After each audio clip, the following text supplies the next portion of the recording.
빚 때문에 아내가 남편을 70대 여성 재벌과 결혼시켰는데 그 뒤에 숨겨진 비밀에 모두가 경악했다. 경기도 외곽 여름의 끝자락에서 내리쬐는 뙤약볕이 재개발 지역에 다닥다닥 붙은 빌라들의 옥상을 뜨겁게 달구고 있었습니다.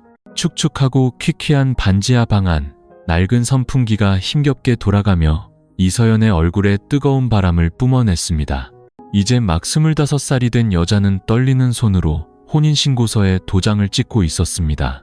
감격에 젖어 떨리기엔 그녀의 마음은 이미 메말라 있었습니다. 그녀의 손을 차갑게 만든 것은 다름 아닌 절망이었죠. 서연의 맞은편에 앉은 남편 김민주는 말이 없었습니다. 그의 시선은 자신이 곧 법정 남편으로 이름을 올릴 아내의 이름란에 고정되어 있었습니다. 그 이름은 이서연이 아니었습니다. 지난 4년간 동고동락했던 그의 아내가 아닌 70살의 재벌 총수 박선자 회장이었죠. 국내 최대 주유소 체인의 주인이자 풍수가 마음에 들지 않는다는 이유로 산업단지 2개를 통째로 사들였다는 소문이 파다한 인물. 그 누구도 10분간 아무 말도 하지 않았습니다. 오직 종이 넘어가는 소리, 펜이 스치는 소리, 그리고 이제 막 남남이 되어버린 두 사람의 심장이 무너지는 소리만 이 방안을 채웠습니다. 이유가 뭐냐고요? 민준이 버렸던 작은 금속 가공 공장이 실패하면서 서연이 보증을 섰던 2억 3천만 원의 빚 때문이었습니다. 은행은 집을 압류했고 빚쟁이들은 매일같이 찾아왔으며 그의 어머니는 충격으로 쓰러져 병원에 입원했습니다. 막다른 길에 몰렸을 때 박 회장이 나타났습니다. 마치 구원자처럼. 하지만 대가를 바라는 구원자였죠. 자네가 서류상으로 내 남편이 되어주게. 그럼 자네 아내의 빚은 내가 전부 갚아주지. 계약 기간은 3년, 그 후엔 이혼이야. 그것은 마치 차가운 비즈니스 거래처럼 감정 한 톨 없이 명료하게 작성되고 공증까지 마친 제안이었습니다. 문제는 이 제안을 먼저 받아들인 사람이 서연이었고 남편 민준에게 도장을 내민 사람도 바로 그녀였다는 겁니다. 그저 서류상으로만 부부인 거잖아요. 우리가 잃을 건 없어요. 3년 뒤에 당신은 돌아오고 빚도 다 갚고 집도 다시 찾고 어머님도 치료받으실 수 있어요. 저는 괜찮아요. 제발 저를 원망하지만 말아줘요. 민주는 그저 침묵했습니다. 붉게 충혈된 눈, 굳게 담은 입술은 한 남자로서의 모든 존엄이 산산조각 나는 소리 없는 비명이었습니다. 배신당했을 때 아파하는 것은 여자뿐이라고 생각하지만 아내의 결정으로 다른 여자의 남편이 되어야 하는 남자의 고통도 그에 못지 않았습니다. 결혼식은 박 회장의 거대한 대저택에서 조용히 치러졌습니다. 증인은 단 몇 명뿐. 웨딩드레스도 결혼사진도 웃음 띤 얼굴도 없었습니다. 사람들은 그 결혼을 몸값 결혼, 인생 역전쇼, 아내가 남편을 재벌에게 바쳤다며 수군거렸습니다. 하지만 서연은 신경 쓰지 않았습니다. 남편만 살릴 수 있다면 어떤 손가락질도 감당할 각오가 되어 있었으니까요. 하지만 그녀는 몰랐습니다. 그 대저택 안, 박 회장의 권위적이고 차가운 모습 뒤에는 이 세상 누구도 감히 입에 올리지 못하는 비밀이 숨겨져 있다는 것을. 그리고 그 비밀은 세상의 모든 편견을 하찮게 만들어버릴 만큼 거대한 것이었습니다. 결혼 후 첫 아침, 민주는 낯설고 거대한 방에서 눈을 떴습니다. 최고급 수입 매트리스, 빛을 완벽하게 차단하는 두꺼운 실크 커튼, 그리고 싸늘한 공간 속에서 규칙적으로 째깍거리는 앤티크 시계 소리. 박선자 회장의 대저택은 거의 1.0평에 달했고 흙단목으로 지어져 한옥의 고즈넉함과 현대 유럽 건축 양식이 어우러져 있었습니다. 하지만 그 화려함 속에는 가족의 온기라고는 찾아볼 수 없었죠. 어젯밤 혼인신고서를 제출한 후 박 회장은 피로연도 열지 않았고 사진 한 장 찍지 않았습니다. 오직 최 변호사라는 사람이 증인으로 서 있었을 뿐입니다. 그녀는 민준을 남편이라 부르지 않고 그저 이름을 부르며 말했습니다. 김군, 사람을 따라 위층방으로 가게. 저녁 식사는 매일 7시 정각. 서쪽 별채에는 절대 들어가지 말고.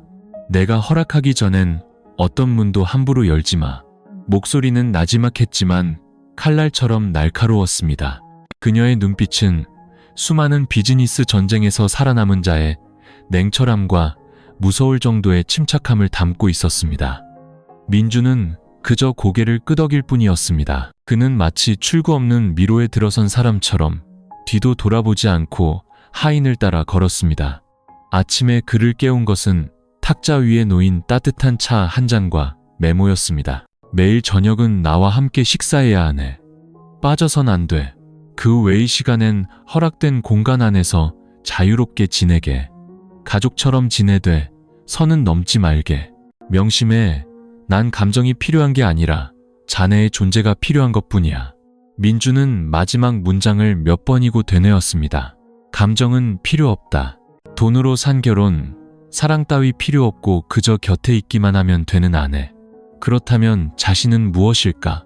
이 거대한 저택을 채우는 장식품, 혹은 누군가의 대역일까? 그날 하루 종일 민주는 허락된 구역을 정처 없이 헤맸습니다. 고서와 미술품으로 가득 찬 거대한 서재가 있었고 값비싼 비단잉어가 헤엄치는 연못은 관리가 되지 않아 물이 흐렸습니다. 중앙홀에는 먼지 쌓인 그랜드 피아노가 수년간 아무도 건드리지 않은 듯 놓여 있었죠. 그리고 이상한 점은 집안 어디에도 가족 사진 한 장 걸려있지 않다는 것이었습니다. 모든 것이 지나치게 깔끔하고 차갑고 정돈되어 있어 오히려 이질적이었습니다. 마치 사람이 사는 집이 아니라 모든 것이 전시된 박물관 같았죠. 저녁 7시 정각 박 회장은 10인용 식탁에 이미 앉아 있었습니다. 식탁의 양끝에 앉은 사람은 단둘 박 회장과 민준.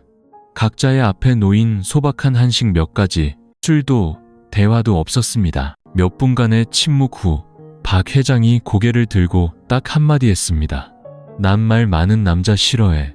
식사 끝나면 방으로 가게. 굳이 예의 차릴 필요 없어. 난 3년간의 조용함을 산 거지. 살가운 젊은 남자를 산 게 아니니까.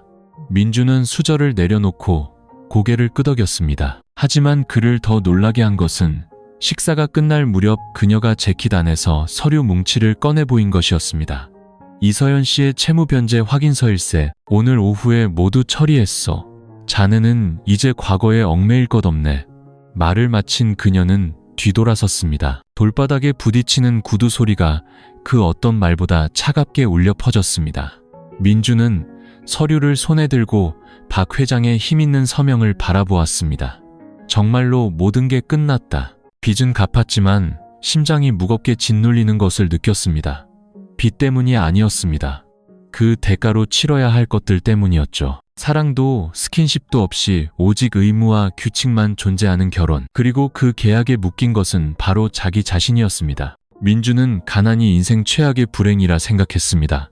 하지만 이제 이 넓고 텅 빈 저택에서 최고급 호텔처럼 차가운 방에 홀로 누워 그는 깨달았습니다. 사람을 살아있지 않다고 느끼게 만드는 고독도 있다는 것을. 3일이 흘렀고 그와 박 회장의 삶은 여전히 정해진 규칙대로 흘러갔습니다. 친밀함도, 긴 대화도, 사적인 질문도 없었습니다. 저녁 식사는 계약서처럼 매일 7시에 시작됐고 박 회장은 늘 식탁 끝에 앉아 날카로운 눈빛과 굳게 닫은 입술로 3마디 이상을 하지 않았습니다. 식사가 끝나면 그녀는 곧장 자기 방으로 돌아갔습니다. 모든 것이 기이할 정도로 반복되었습니다. 하지만 바로 그 영혼 없는 규칙성 때문에 민주는 처음에는 눈치채지 못했던 이상한 점들을 발견하기 시작했습니다. 첫 번째는 거실에 놓인 앤티크 전화기였습니다. 아무도 걸지도 받지도 않는데 매일 밤 11시가 넘으면 정확히 3번 울리고 끊어졌습니다. 처음엔 우연이라 생각했지만 매일 밤 똑같았습니다. 그가 잠을 참고 기다려봐도 정확히 11시 2분 3번의 벨이 울리고 완벽한 침묵이 찾아왔습니다. 하인에게 묻자 그녀는 고개를 저으며 그 전화기에는 절대 손대지 말라고 신신당부했습니다. 다음은 박 회장이 어떤 형태로든 출입을 금지했던 서쪽 별채였습니다. 흙단목으로 된 문은 늘 굳게 잠겨 있었고 민준이 그 앞을 아무리 조용히 지나가도 근처 계집의 늙은 개가 마치 침입자를 발견한 듯 맹렬히 지저댔습니다. 마치 그 방만을 지키도록 훈련된 것처럼 보였죠. 그리고 박 회장의 서재 뒤편에 있는 긴 복도. 어느 비 오는 오후 민주는 우연히 그곳을 지나게 되었습니다. 미처 닫히지 않은 얇은 커튼 너머로 박 회장이 나무 책상에 앉아 커다란 액자를 들고 있는 것을 보았습니다. 그런데 놀라운 것은 액자 속의 젊은 남자가 자신과 너무나도 닮았다는 것이었습니다. 소름 끼칠 정도로 민주는 자신도 모르게 뒤로 물러섰습니다. 자세히 보기도 전에 박 회장이 고개를 돌렸습니다. 그녀의 눈빛은 칼날 같았지만 분노가 아닌 이미 깊이 묻어버린 감정들로 가득 찬 오래되고 애틋한 시선이었습니다. 그날 밤 처음으로 박 회장이 3마디 이상의 말을 걸어왔습니다. 나에게도 자네와 아주 닮은 사람이 있었네. 하지만 오래전에 세상을 떠났지. 그 후로 누구도 만나지 않았어. 민주는 동정심 때문인지 아니면 등골이 서늘해졌기 때문인지 아무 말도 할 수 없었습니다. 그녀는 아무도 듣지 못할 비밀을 털어놓듯 천천히 말을 이었습니다. 내가 자네와 결혼한 게 그저 서류 때문이라고 생각하나? 아니, 나는 그 사람의 모습 일부라도 남겨두고 싶어서 자네와 결혼한 거야. 환상일지라도 내겐 그게 필요했어. 자네는 이해할 필요 없어. 그저 습관처럼 여기 있어주면 되네. 그날 밤 민주는 뜬 눈으로 밤을 새웠습니다. 박 회장의 말은 머릿속에 밝힌 바늘처럼 아내 대신 빚을 갚는다는 모든 이유를 흐릿하게 만들었습니다. 어쩌면 자신은 남편이 아니라 대체품에 불과한 것이 아닐까? 다음 날 민주는 좀 더 알아보기로 했습니다. 그는 이 집에서 가장 오래 일했고 박 회장이 첫 주유소를 열 때부터 함께했던 김 여사에게 조심스럽게 물었습니다. 하지만 액자 속 남자에 대해 언급하자마자 김 여사의 얼굴이 하얗게 질렸습니다. 도련님, 회장님의 진한 상처를 들추지 마세요. 어떤 것들은 알면 알수록 고통스러워요. 그 말은 민준의 마음의 모처럼 밝혔습니다. 대체 나는 누구와 살고 있는 것인가? 돈 많은 괴짜 노인? 아니면 과거의 유령에 매달려 사는 한 여자? 박 회장으로부터 자네와 아주 닮은 사람에 대한 이야기를 들은 후 민주는 더 이상 편히 잠들 수 없었습니다. 마음속에는 형용할 수 없는 불안감이 싹 텄습니다. 마치 자신이 더 이상 자신이 아니라 누군가의 기억에 맞춰 만들어진 껍데기 속에 사는 듯한 기분이었죠. 다음 날 오후 박 회장이 최 변호사와 함께 외출한 틈을 타 민주는 조용히 서재로 돌아갔습니다. 그 방에는 책장과 낡은 피아노 외에도 실크천으로 덮인 커다란 유리 장식장이 있었습니다. 그 안에는 수많은 액자와 기념품, 서류들이 조심스럽게 정리되어 있었죠. 그리고 그의 기억대로 그 사진은 중앙에 놓여 있었습니다. 하얀 셔츠를 입고 머리를 단정하게 넘긴 젊은 남자. 깊은 생각에 잠긴 듯 하면서도 따뜻한 눈빛. 민주는 자신의 얼굴과 사진을 가까이 대보았습니다. 심장이 거세게 뛰었습니다. 틀림없었다. 사진 속 남자는 콧날부터 턱선, 웃을 때 왼쪽 뺨에 살짝 패는 보조개까지 자신과 소름 끼치도록 닮아 있었습니다. 바로 그때 김 여사가 등 뒤에 나타났습니다. 도련님, 회장님 물건에 손대시면 안 돼요. 특히 그 사진은요. 그녀의 목소리는 낮았지만 꾸짖는 투는 아니었습니다. 어딘가 연민이 묻어 있었죠. 민준이 다급한 눈빛으로 돌아보며 물었습니다. 아주머니, 이 남자는 누구예요? 왜 저랑 이렇게 닮았죠? 저는 정말 알아야겠어요. 김 여사는 한숨을 쉬며 창밖을 바라보았습니다. 그분 성함은 강지훈, 회장님의 첫사랑이자 유일한 남편이셨죠. 두 분은 회장님께서 아무것도 없던 가난한 시절부터 사랑하셨어요. 하지만 지훈 씨가 사고로 너무 일찍 세상을 떠났죠. 그때 회장님 나이가 겨우 30이 넘었을 때였어요. 그날 이후 회장님은 오로지 사업에만 매달려 지금의 부를 이루셨죠. 하지만 마음의 문은 굳게 닫아버렸어요. 누구도 사랑하지 않고 누구에게도 마음을 열지 않았죠. 그러다 주유소 3호점에서 도련님을 보게 된 거예요. 아내분 일자리를 구하러 오셨던 그날, 민주는 충격에 휩싸였습니다. 모든 기억이 홍수처럼 밀려왔습니다. 오토바이 기름이 떨어져 빗속에서 서연이 퇴근하기를 기다리던 날, 길을 묻기 위해 우연히 들렀던 그 주유소. 알고 보니 그때 박 회장이 자신을 보고 있었던 것입니다. 회장님은 도련님이 지훈 씨와 너무 닮아서 꿈을 꾸는 것 같다고 하셨어요. 처음엔 정원사로 고용할까 생각하셨는데 도련님이 빚에 쪼들린다는 걸 아시고는 다른 방법을 생각하신 거죠. 김 여사는 거기까지 말하고 입을 다물었습니다. 민주는 의자에 주저앉았습니다. 가슴 속에서 혼란스러움이 휘몰아쳤습니다. 알고 보니 모든 것이 계획된 것이었다. 서연이 자신이 제안했다고 생각했던 그 빚갚기 결혼조차 과거에 사는 한 고독한 여인의 각본 속에 있었던 것이다. 나는 그저 죽은 사람의 대역, 그녀가 놓지 못하는 과거의 대체품일 뿐이야. 그 생각에 민주는 숨이 막혔습니다. 이용당해서가 아니라 이 집에서 자기 자신을 잃어버릴 것 같아 두려웠기 때문입니다. 그날 밤 그는 평소와 달리 저녁 식사에 내려가지 않고 방에 틀어박혔습니다. 박 회장도 그를 부르지 않았지만 7시 45분 방문을 두드리는 소리가 들렸습니다. 오늘 밤 질문 하나만 허락하지. 박 회장의 목소리는 안개처럼 희미했지만 나무 문을 뚫고 선명하게 들려왔습니다. 민주는 일어나 문을 살짝 열었습니다. 왜 저였나요? 수많은 사람 중에 왜 하필 저를 그분의 대역으로 선택하셨죠? 박 회장은 잠시 서 있다가 한치의 망설임도 없이 대답했습니다. 새로운 사람이 필요했던 게 아니니까.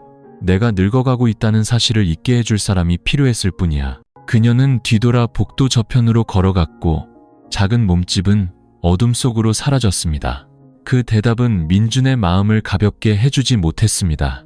오히려 그는 깨달았습니다. 자신이 너무나 많은 상처를 가진 한 사람의 인생에 발을 들였고 이 대저택 안에는 상처 없는 사람이 아무도 없다는 것을. 어느 늦은 오후 비가 내려 넓은 정원이 온통 뿌옇게 변했을 때 대문에서 길고 급한 벨소리가 울렸습니다. 김 여사가 나가려던 참에 민준이 먼저 빠르게 걸어 나갔습니다. 왠지 모를 기묘한 예감이 들었습니다. 문 밖에 서 있는 사람이 결코 낯선 사람이 아닐 것 같다는 예감. 문이 열리자 그곳에는 서연이 서 있었습니다. 한때 그의 법적 아내였던 여자. 얇은 비옷은 흠뻑 젖었고 머리카락은 축축하게 늘어져 있었으며 얼굴은 수척했지만 눈빛만은 여전히 날카로웠습니다. 싸우러 온 거 아니에요. 그녀가 단호하게 말했습니다. 할 말만 하고 바로 갈게요. 민주는 고개를 끄덕이고 그녀를 정원 옆 작은 오두막으로 안내했습니다. 그곳은 유일하게 금지 구역이 아닌 곳이었습니다. 서연은 주머니에서 종이 한 장을 꺼내 탁자 위에 놓았습니다. 박 회장의 유언장 일부를 공증받은 사본이었습니다. 내용에는 손으로 쓴 듯한 구절이 선명했습니다. 본인의 사망 시 법적 혼인관계가 유효한 현 배우자에게 모든 고정 및 유동 자산을 상속한다. 민주는 그 문장을 몇 번이고 되뇌었고 그의 눈빛은 점점 어두워졌습니다. 서연은 양손으로 테이블을 짚고 전 남편을 똑바로 쳐다보았습니다. 이제 알겠어요?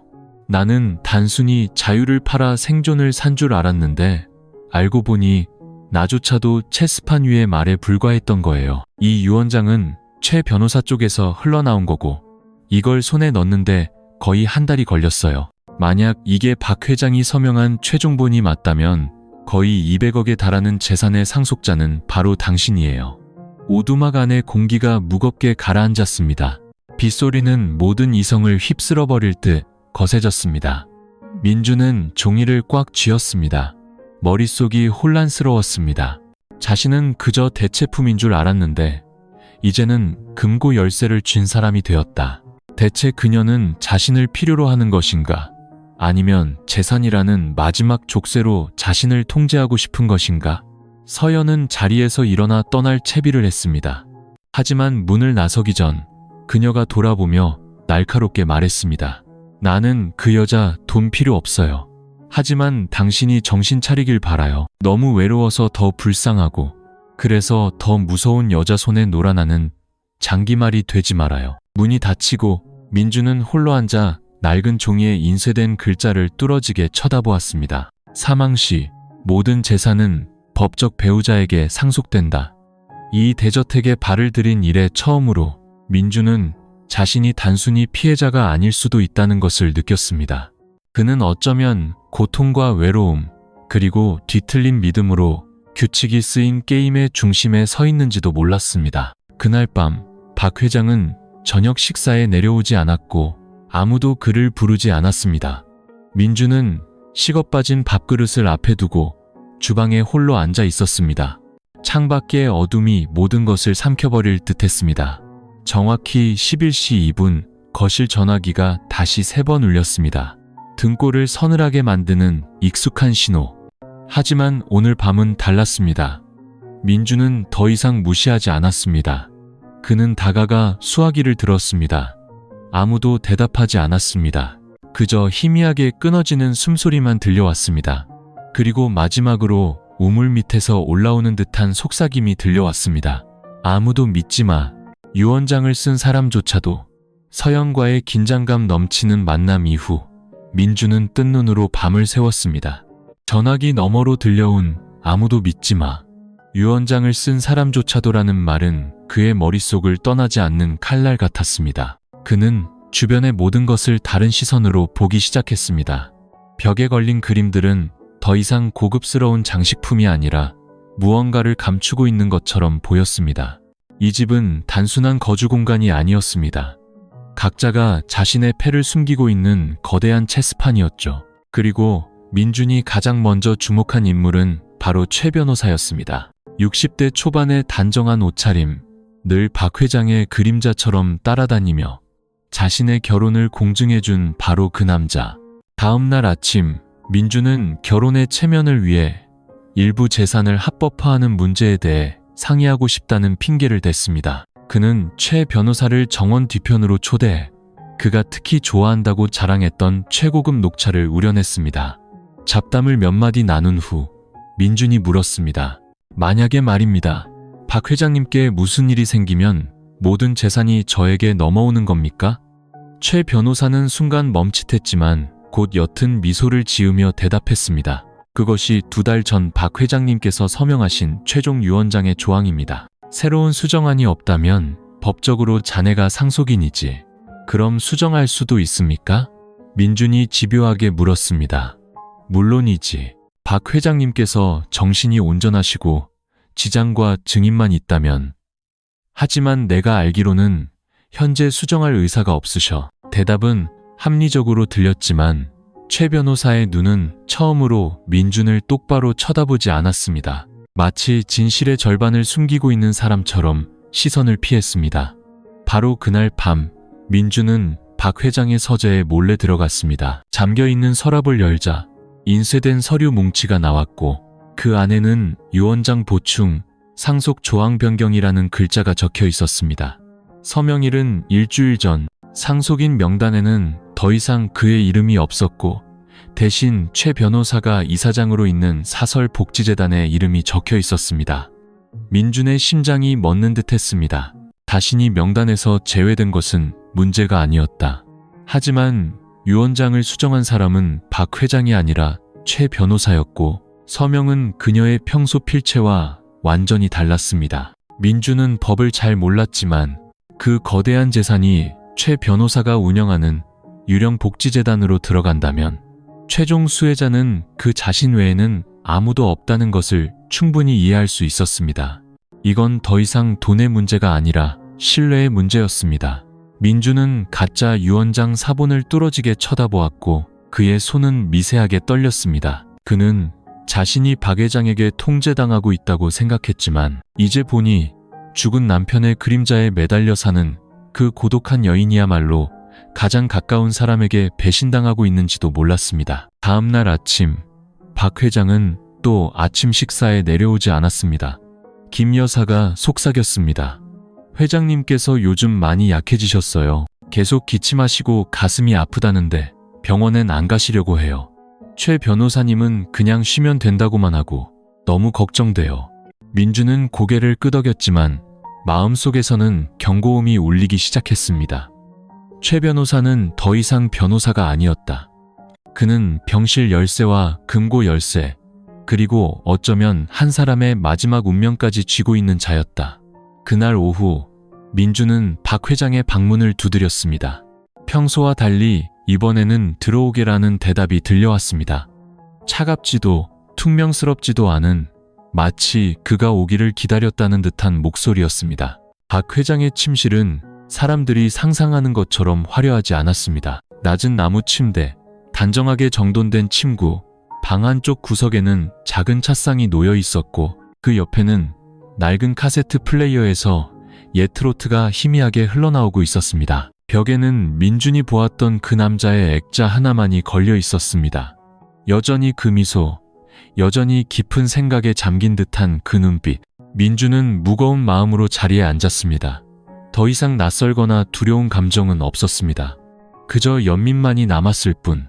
전부 알게 됐습니다. 민준이 차분한 목소리로 입을 열었습니다. 새로운 유원장에 대해, 그리고 회장님께서 직접 서명하지 않은 복지재단의 이름에 대해. 박 회장은 놀라지도 그를 돌아보지도 않았습니다. 그녀의 시선은 여전히 액자에 고정되어 있었고 떨리는 손으로 뜨거운 찻잔을 들고 있었습니다. 잠시 후 그녀는 찻잔을 내려놓으며 쉰 목소리로 말했습니다. 결국 자네도 알게 되었군. 침묵이 방을 가득 채웠습니다. 잠시 후 그녀가 말을 이었습니다. 이제 숨기지 않겠네. 몇 달 전부터 내가 한 일을 정확히 기억하지 못하기 시작했어. 어떨 땐 유언장을 썼다가 아침에 일어나면 기억이 안 나. 어떨 땐 서류에 서명했지만 내가 제대로 읽었는지조차 불분명해. 최 변호사도 알고 있고 나도 그가 내 약점을 이용해 원하는 것을 하려 한다는 걸 알고 있네. 그녀의 목소리는 갈라졌습니다. 더 이상 강인한 재벌 총수도 동남부 경제계를 주름잡던 권력자도 아니었습니다. 그저 늙고 외로운 한 사람일 뿐이었습니다. 돈을 잃는 건 두렵지 않아. 내 인생 마지막 순간에 진심으로 내 곁에 있어줄 사람이 아무도 없다는 게 두려울 뿐이지. 그녀가 민준을 향해 돌아섰고 눈가에는 눈물이 고여 있었습니다. 내가 자네와 결혼한 건 사랑해서가 아니라 자네가 지훈 씨를 닮았기 때문이었어. 그저 그림자 하나만 있으면 계속 살아갈 수 있을 거라 생각했지. 하지만 날이 갈수록 자네가 그 사람이 아니라는 걸 명확히 깨닫게 됐고 그게 나를 가장 아프게 했네. 민준은 아무 말도 할 수 없었습니다. 그는 원망했고 자신이 팔렸다고, 이용당했다고 생각했습니다. 하지만 이제 그는 깨달았습니다. 자신이 한 여인의 삶의 마지막, 그녀가 누군가를 가장 필요로 하는 바로 그 순간에 들어왔다는 것을. 사랑하기 위해서가 아니라 진실을 말하기 위해서. 더 이상 침묵하시면 안 됩니다. 회장님 손으로 직접 유언장을 다시 작성하셔야 해요. 그렇지 않으면 최 변호사가 회장님의 모든 것, 심지어 회장님의 고도까지도 결정하게 될 겁니다. 박 회장은 고개를 끄덕였지만 손은 떨리고 있었습니다. 다시 서명할 만큼 정신이 온전할지 모르겠구나. 하지만 만약 내가 그러지 못한다면 자네가 한 가지 약속해줘야 하네. 민주는 먹먹한 심정으로 그녀를 바라보았습니다. 이 집을 지켜다오. 저런 가짜 자선 재단의 돈 세탁 장소로 만들지 말아줘. 내가 떠나더라도 지훈 씨에게 향을 피워주고 나를 기억해줄 사람이 있었으면 좋겠어. 돈 많은 늙은이로서가 아니라 한때 진실로 사랑했던 여자로서. 그날 밤 민주는 처음으로 그녀의 방에 오랫동안 머물렀습니다. 두 사람은 많은 말을 하지 않았습니다. 그저 차를 마시고 음악을 들을 뿐이었습니다. 평화로운 밤이었지만 동시에 민준에게 어려운 선택의 문을 여는 밤이기도 했습니다. 계약 남편으로 남을 것인가, 아니면 박 회장의 편에 서서 이 대저택의 모든 것을 집어삼키려는 거대한 세력에 맞설 것인가. 그리고 그는 깨달았습니다. 그 순간부터 침묵은 더 이상 선택지가 아니라는 것을. 박 회장과 솔직한 대화를 나눈 후 민주는 더 이상 방관자의 역할을 하지 않았습니다. 그의 마음속에는 다른 책임감이 생겨나기 시작했습니다. 계약에 의한 남편으로서의 책임이 아니라 그 여인 곁에서 유일하게 정신이 온전한 사람으로서의 책임감. 박 회장은 날마다 쇠약해졌지만 정신만은 이전보다 더 맑아 보였습니다. 그녀는 민준에게 직접 서재에서 오래된 서류들을 가져오라고 시켰습니다. 그 안에는 그녀가 2년 전 직접 손으로 썼던 유언장 원본도 있었습니다. 혹시 내가 더 이상 기억하지 못하게 될 때를 대비해서. 민준이 연도별로 정리된 낡은 서류들을 넘기던 중 그는 뜻밖에도 교통사고 기록 서류철 하나를 발견했습니다. 누렇게 변색된 서류에는 현장 사진 한 장이 끼워져 있었습니다. 길가에 뒤집힌 승용차, 그리고 땅 위에 미동도 없이 쓰러져 있는 남자. 바로 박 회장의 전 남편 강지훈 씨였습니다. 하지만 민준의 등골을 서늘하게 만든 것은 그날 차에 함께 동승했던 사람의 이름이 보고서에 선명하게 적혀 있었다는 사실이었습니다. 최우진, 민준은 그대로 얼어붙었습니다. 틀림없었다. 현재의 최 변호사, 그는 한때 강지훈 씨의 절친한 친구이자 개인 운전기사였고 그 사고 소식을 전한 장본인이었으며 그 후 20년 넘게 박 회장의 가장 가까운 사람이 되었다. 이것은 너무나도 지나친 우연, 아니 의심스러운 우연이었습니다. 그날 밤 민준은 조용히 인터넷으로 오래된 신문 기사들을 검색했습니다. 정보는 많지 않았지만 조각들을 맞추기에는 충분했습니다. 사고는 강지훈 씨가 친구와 함께 차를 몰고 경기도 양평에서 수원으로 돌아오던 길에 발생했습니다. 결론은 브레이크 고장. 하지만 그 차량은 최 변호사의 관리하에 있었고 출발 전 차량을 정비한 사람도 바로 그였습니다. 민준의 머릿속에 의문이 떠오르기 시작했습니다. 박 회장처럼 총명하고 날카로운 사람이 어떻게 과거가 의심스러운 최 변호사를 수십 년간 곁에 두었을까? 그리고 왜 하필 그녀의 건강이 악화된 후에야 최 변호사는 유언장을 수정하기 시작했을까? 민준은 섣불리 결론 내리지 않았지만 박 회장의 역사에 어두운 얼룩이 있다는 것을 알았습니다. 그리고 그것을 밝혀내지 못하면 재산뿐만 아니라 그녀의 마지막 명예마저 어둠 속에 묻힐 것이었습니다. 다음 날 아침 민준은 김 여사를 찾아갔습니다.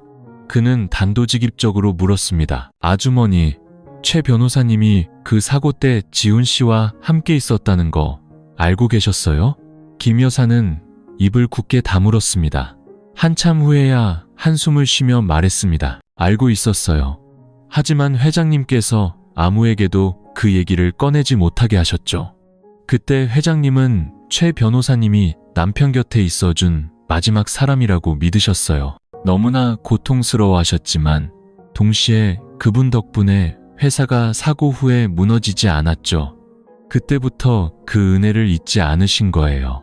민준은 입술을 깨물었습니다. 20년간 이어진 감사함. 하지만 그것은 조금씩 이용당하고 있었을지도 모릅니다. 그날 저녁, 민준은 저택 뒤편 테라스에 앉아 평소처럼 최 변호사가 오기를 기다렸습니다. 하지만 이번에는 주머니에 소형 녹음기를 숨겨두었습니다. 그는 덫을 놓을 준비가 되어 있었습니다. 옛날 사고 기록 서류를 찾았습니다. 민준이 입을 열었습니다. 변호사님께서 동승자였다는 것도요. 최 변호사는 눈썹을 치켜떴지만 찻잔을 쥔 손에 힘이 들어갔습니다. 그 얘기를 왜 꺼내는 건가? 현재의 유언장과 관련이 있으니까요. 만약 지훈 씨가 돌아가시지 않았다면 박 회장님은 누구도 필요 없으셨을 겁니다. 그리고 변호사님을 가족처럼 믿지 않으셨다면 지금처럼 모든 서명을 대신하게 두지도 않으셨겠죠. 최 변호사는 침묵하다가 옅게 웃었습니다.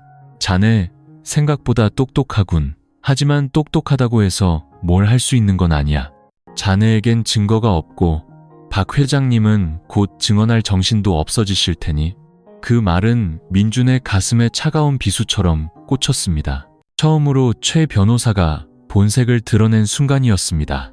정확한 시기, 정확한 사람을 기다려 20년에 걸친 음모를 실행하려는 자의 진짜 얼굴. 그리고 민준은 깨달았습니다.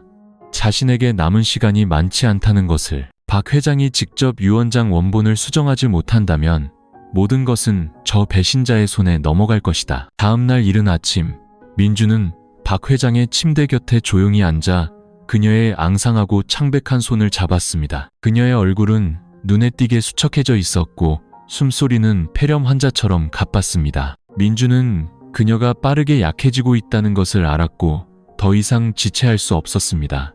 오늘 당장 유언장을 다시 공증받아야 합니다.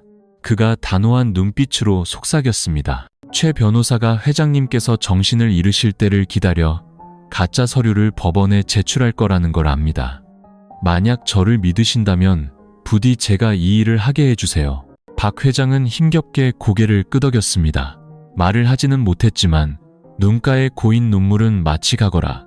아직 늦지 않았다면 구해다오라고 말하는 듯 했습니다. 민준은 즉시 예전 친구이자 서연의 변호를 맡았던 변호사에게 연락해 수원의 한 사설 공증사무소에서 만나기로 약속했습니다. 그 친구는 민준의 가족이 빚쟁이에게 집을 뺏길 뻔했을 때 도와준 적이 있었습니다. 이야기를 듣자마자 그는 즉시 고개를 끄덕였습니다. 내가 공증인을 직접 모시고 가지.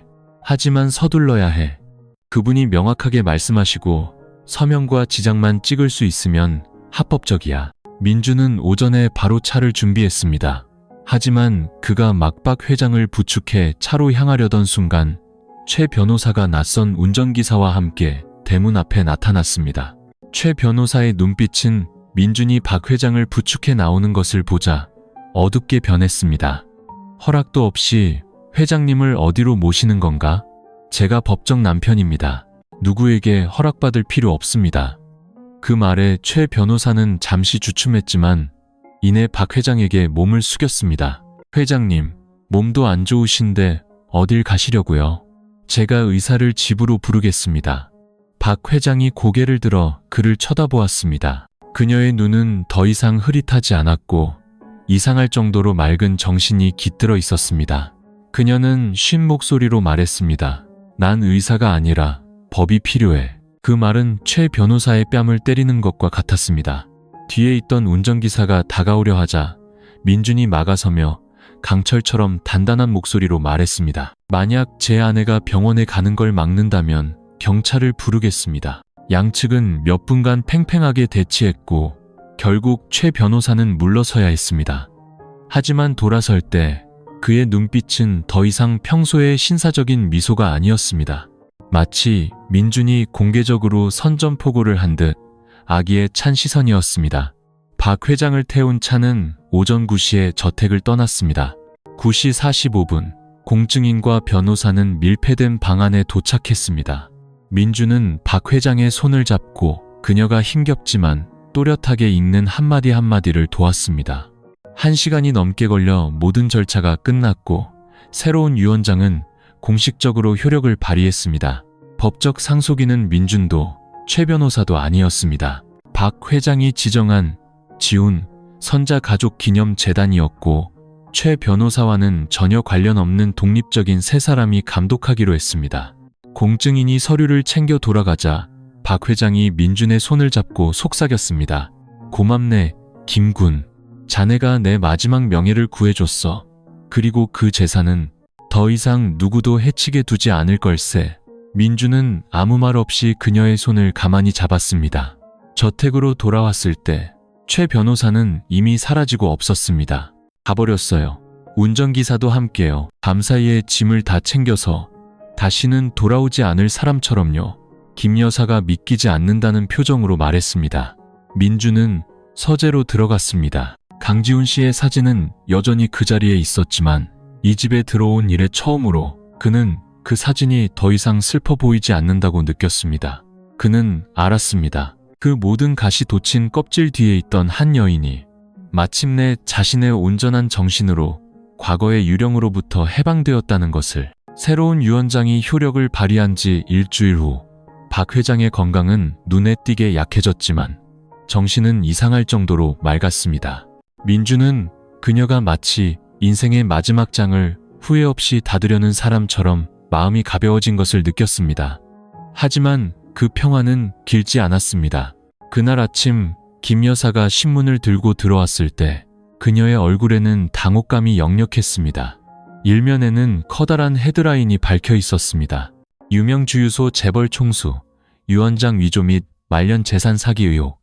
그 아래에는 박 회장이 공증사무실에서 서류에 서명하는 모습과 함께 다음과 같은 글이 실려 있었습니다. 전직 변호사 최우진 씨 측 제보에 따르면 박 회장은 건강 악화와 기억 장애로 인해 정신적으로 조종당했으며 자신의 의지와 다른 문서에 서명했다. 민사소송이 경기도 지방법원에 접수된 상태. 민준은 신문을 확 낚아챘습니다.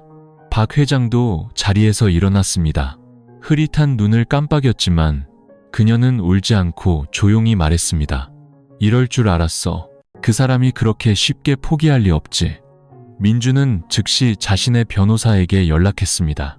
그는 공증 과정 전체를 지켜본 증인이었습니다. 하지만 전화기 너머에서는 좋지 않은 소식이 들려왔습니다. 우리에게는 녹음 파일과 증명서가 모두 있습니다. 하지만 문제는 최 변호사 측에서 박 회장님이 노인성인지 저하 증세가 있다는 의료 감정서를 함께 제출했다는 겁니다. 그들은 회장님의 행위 능력에 대한 재감정을 요구하고 있고, 만약 법원이 이를 받아들이면 모든 유언장은 무효가 될 수 있습니다. 비열한 놈들.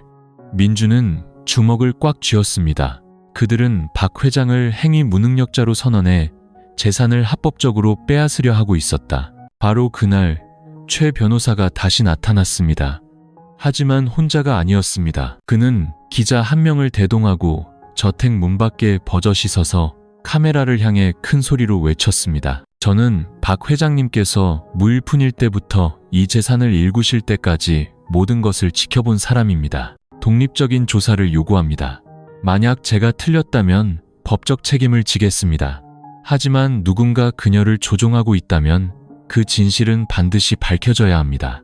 기자는 카메라를 문 쪽으로 돌렸고 붉은 녹화 불빛이 안쪽에 서 있는 민준의 얼굴을 찌르는 듯 했습니다.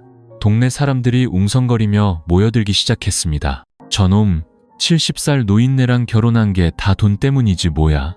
쯧쯧. 박 회장님 불쌍해서 어째. 말년의 애송이한테 휘둘리다니. 소문은 산불처럼 번져나갔습니다. 대저택은 더 이상 평화롭지 않았습니다. 박 회장은 사람들이 손가락질하는 창밖을 바라보았습니다. 눈가는 붉었지만 그녀는 여전히 아무 말도 하지 않았습니다. 민준이 그녀의 손을 꼭 잡고 나지막이 말했습니다. 침묵할 수 없습니다. 제가 회장님을 독립적인 의사에게 모시고 가서 재감정을 받고 필요하다면 이 사건을 법정까지 끌고 가겠습니다. 박 회장은 조용히 고개를 끄덕였습니다. 하지만 그녀는 알았습니다. 이 싸움은 단순히 법적인 싸움이 아니라는 것을. 그것은 명예, 한 여인이 인생의 마지막에 단 한 번도 잃고 싶지 않았던 존엄성에 관한 것이었습니다. 그날 밤, 민주는 조용히 핸드폰을 열어 오래된 녹음 파일을 다시 들었습니다. 그와 최 변호사 사이의 대화. 그가 무심코 내뱉었던 말. 자네에겐 증거가 없고 박 회장님은 곧 증언할 정신도 없어지실 테니. 민주는 혹시 모를 사태에 대비해 그 녹음 파일을 핸드폰, 이메일, USB 등 여러 곳에 저장했습니다. 그는 그 여인이 배신자의 진흙탕 속으로 끌려 들어가는 것을, 특히 그녀가 진실을 위해 용기를 낸 지금 결코 내버려 둘 수 없었습니다. 경기도 지방법원은 최우진 씨의 신청을 받아들여 박선자 회장의 행위 능력 재감정 여부를 심리하기 위한 비공개 신문을 열었습니다. 만약 그녀가 유언장 서명 시점에 충분한 판단 능력이 없었다고 결론나면 모든 서류는 무효가 될 것이었습니다. 원고 측인 최 변호사는 3명의 변호사와 함께 나타났습니다.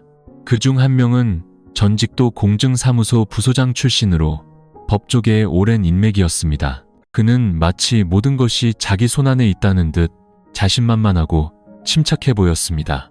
민주는 젊지만 강단 있는 자신의 변호사와 함께했습니다. 박 회장은 쇠약했지만 휠체어를 타고 법정에 출석했습니다. 그녀는 옅은 회색 한복을 입고 머리를 단정하게 빗어 넘겼습니다. 얼굴은 창백했지만 눈빛은 맑았습니다. 재판장이 질문을 시작했습니다. 박선자 씨, 지난달 15일 제3공증 사무소에서 본 유언장에 서명하신 것이 맞는지 확인해 주십시오. 박 회장은 가볍게 고개를 끄덕이며 쉰 목소리지만 단호하게 대답했습니다. 제가 서명했습니다. 저는 완전히 정신이 맑은 상태였고 서명하기 전에 모든 내용을 똑똑히 읽었습니다. 최 변호사 측은 즉시 반박했습니다. 저희는 개인 병원에서 발급받은 과거 진단서를 가지고 있습니다. 환자는 경미한 수준의 기억력 감퇴 증상이 있으며 장기적인 인지 능력 관찰이 필요함이라고 명시되어 있습니다. 이러한 상태에서 박선자 씨의 증언은 재확인이 필요합니다. 민준의 변호사는 지체 없이 서류처를 제출했습니다. 재판장님, 피고 측은 유언장 서명 불과 일주일 후에 대학병원에서 실시한 의료 감정서를 가지고 있습니다. 결론은 환자는 인지 능력이 충분하며 질문에 정확하게 대답하고 독립적인 법적 결정을 내릴 수 있음입니다. 원고 측은 순간 당황한 기색이었습니다. 이어서 민준의 변호사는 민준과 최 변호사 사이의 대화 녹음 원본과 음성 발췌본을 제출했습니다. 자네에겐 증거가 없고 박 회장님은 곧 증언할 정신도 없어지실 테니 법정 전체가 조용해졌습니다. 재판장이 원고 측을 쳐다보았습니다. 최우진 씨, 이것이 본인의 목소리가 맞습니까? 최 변호사는 말문이 막혔습니다. 옆에 앉은 변호사가 급히 끼어들어 녹음 증거는 조작될 수 있다고 주장했지만 재판장이 음성 감정을 요구하자 최 변호사는 눈에 띄게 당황했습니다. 그의 오만했던 자신감이 처음으로 사라졌습니다. 재판이 민준 측에 완전히 기울어지는 듯 했을 때 또 다른 충격이 닥쳤습니다. 50대 중반의 한 여성이 회색 정장 차림으로 법정에 나타났습니다. 그녀는 원고석으로 직진해 아무 말 없이 서류 뭉치를 테이블 위에 올려놓으며 말했습니다. 새로운 증인 및 증거 보충을 신청합니다. 재판장이 서류를 훑어보더니 미간을 찌푸렸습니다. 누구십니까? 저는 박선자 씨의 고인이 된 남편 강지훈 씨의 배다른 동생입니다. 오빠가 유언 없이 사망했고 박선자 씨가 당시 혼인 재산을 분할하지 않았기 때문에 저는 오빠의 유산에 대한 권리가 있습니다. 법정 전체가 술렁였습니다.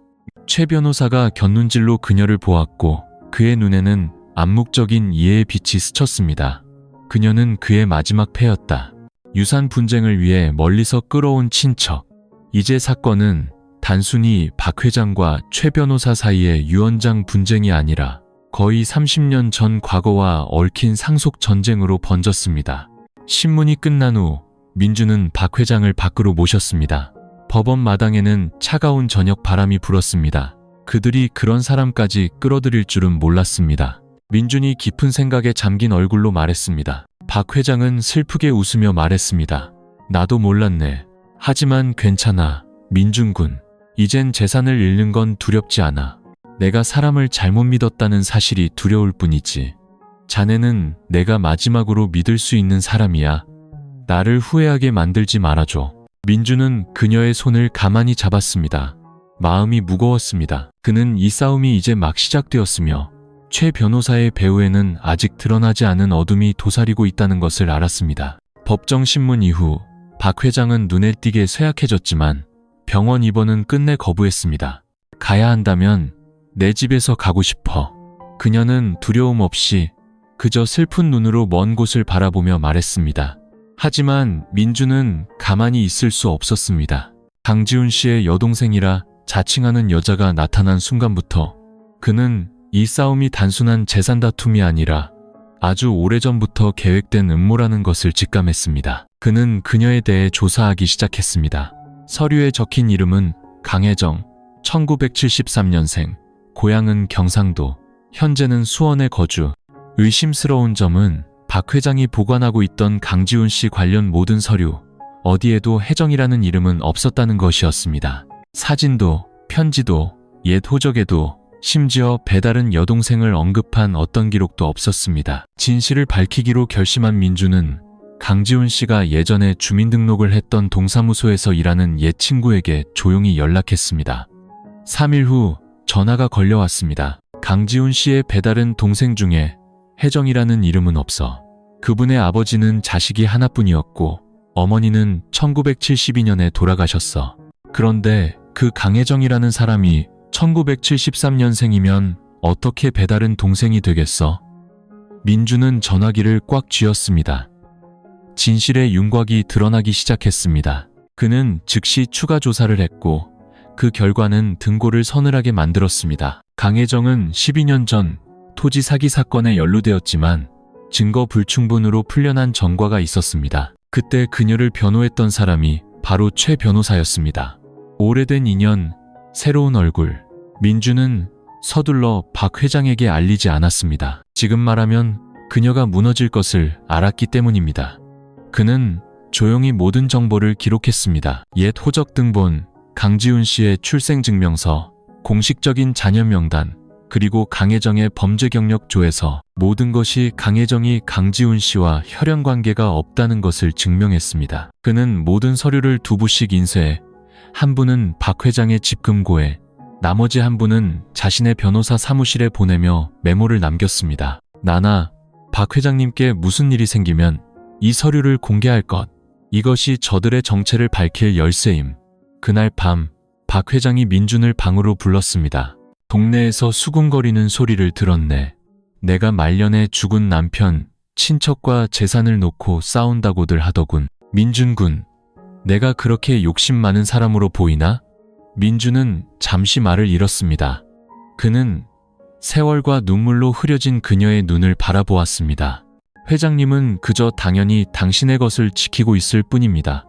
지금 그것을 탐내는 자들은 피 한 방울 섞이지 않았고 회장님께 연민도 없습니다. 만약 회장님께서 침묵하신다면 그들이야말로 회장님께서 사랑하셨던 지훈 씨의 명예를 더럽히는 도둑이 될 겁니다. 박 회장은 눈물을 흘렸습니다. 만약 그 사람이 살아있다면 이런 내 모습을 보고 뭐라고 생각할까? 분명 회장님 곁에서 계실 겁니다. 그리고 저도 그럴 겁니다. 그때 박 회장이 민준의 손을 잡고 처음으로 간절한 목소리로 말했습니다. 자네는 더 이상 내가 빌려온 그림자가 아니야. 이제 내 인생의 진짜 사람이 되었네. 민준군. 민준은 눈물을 참으며 그녀의 손을 꽉 쥐었습니다. 그는 깨달았습니다. 이 모든 싸움 속에서도 결국 남는 것은 계산과 계약으로 시작된 두 사람 사이에 피어난 진실한 인간애라는 것을. 하지만 그때 다른 곳에서는 최 변호사가 법원 내부 정보원으로부터 보고를 받고 있었습니다. 그는 미간을 찌푸리며 차갑게 말했습니다. 김민준이 혜정이 서류를 모으고 있다고? 법정에 제출하게 둬선 안 돼. 필요하다면 그놈 입을 막아버려. 그날 아침 민준은 강혜정의 신분이 가짜임을 증명하는 서류 사본을 변호사 사무실에 맡기고 막 나오던 참이었습니다. 그때 낯선 번호로 전화가 걸려왔습니다. 수화기 너머에서는 낮고 거친 남자의 목소리가 들려왔습니다. 그만두는 게 좋을 거다. 네가 뭘 가졌는지, 뭘 하려는지, 어디에 맡겼는지 다 알고 있어. 누군가 우연히 사고당하는 꼴 보기 싫으면 이 게임에서 빠져. 전화는 발신 번호를 남기지 않고 끊겼습니다.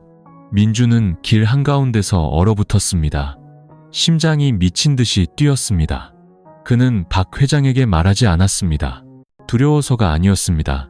이제 자신이 그녀와 저 야수 같은 무리들 사이에 남은 유일한 방패였기 때문입니다. 그날 밤 민준이 박 회장의 약을 사러 저택을 나섰을 때 그의 오토바이를 승용차 한 대가 뒤에서 들이받았습니다.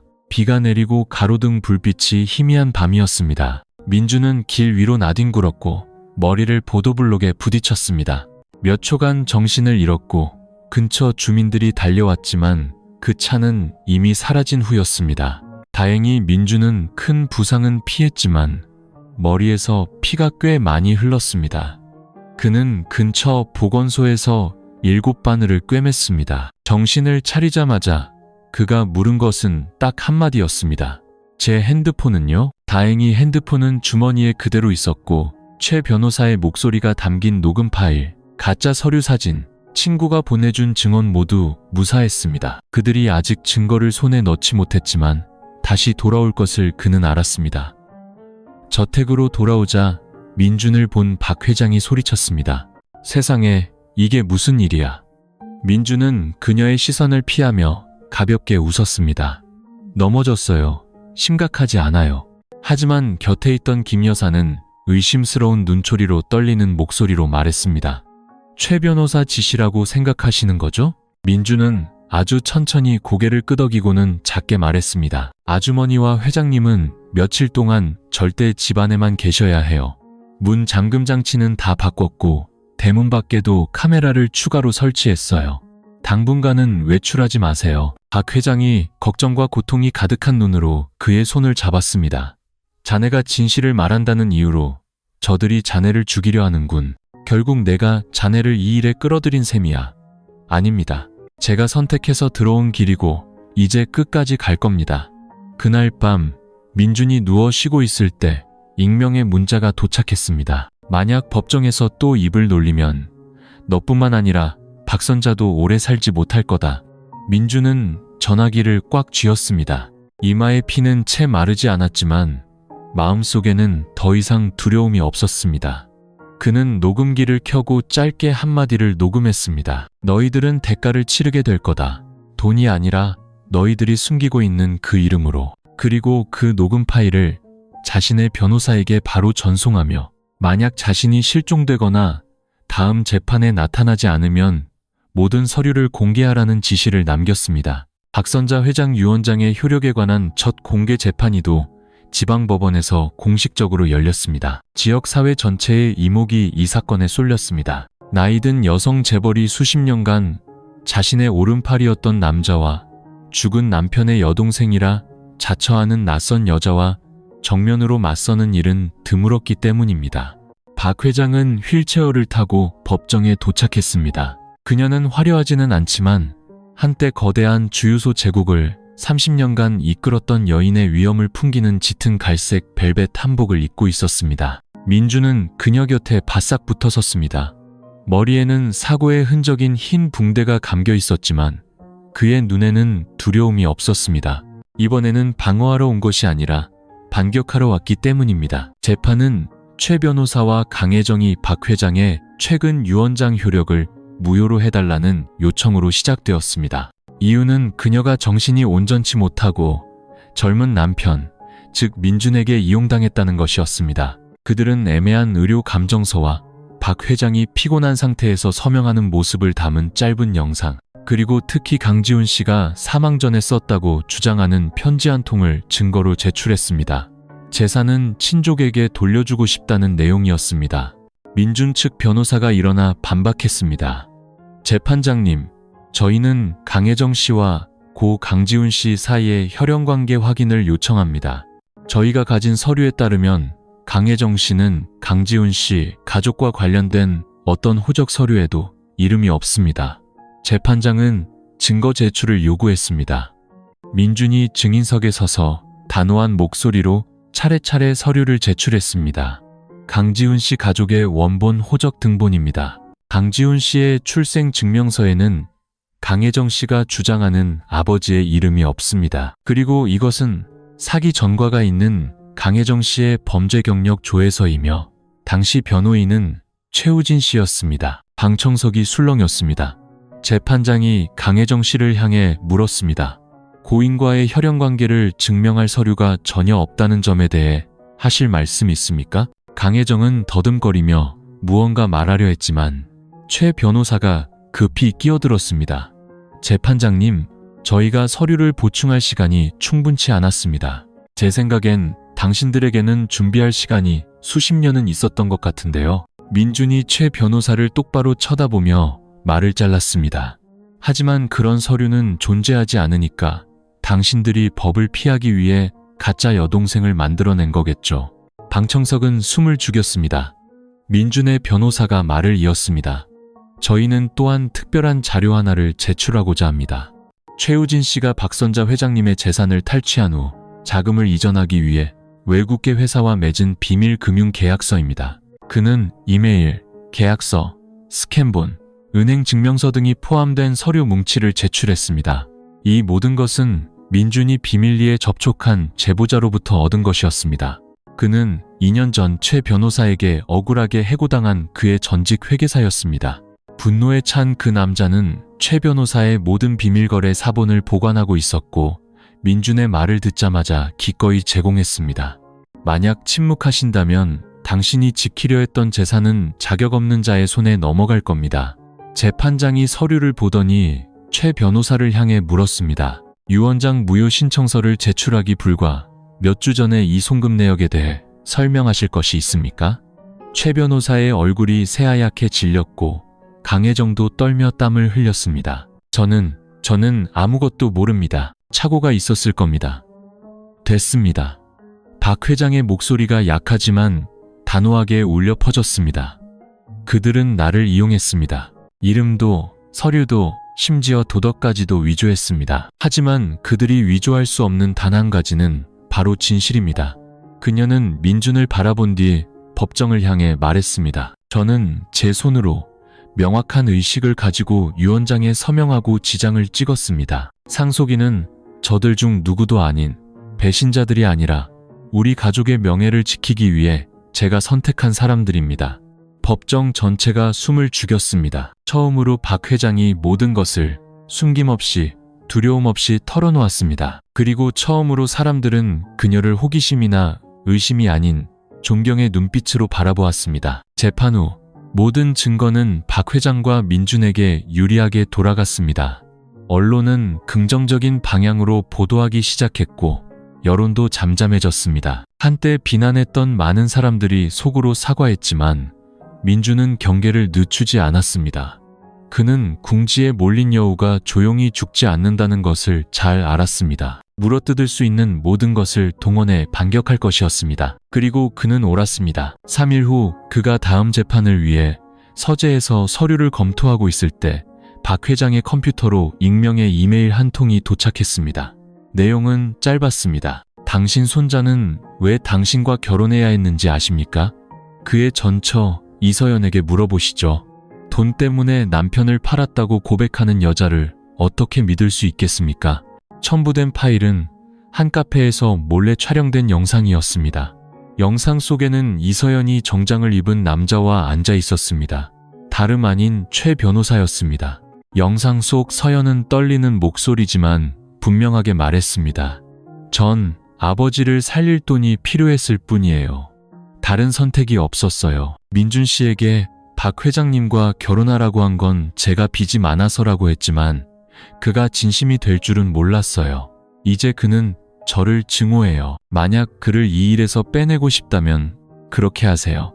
하지만 박 회장님을 더 이상 상처 입히지 마세요. 영상을 본 박 회장은 한동안 말이 없었습니다. 그녀는 오랫동안 민준을 바라보았습니다. 그녀의 눈에는 모욕감 때문이 아닌 아물지 않은 상처를 다시 헤집힌 아이처럼 흐려지는 민준의 눈빛을 보는 고통이 담겨 있었습니다.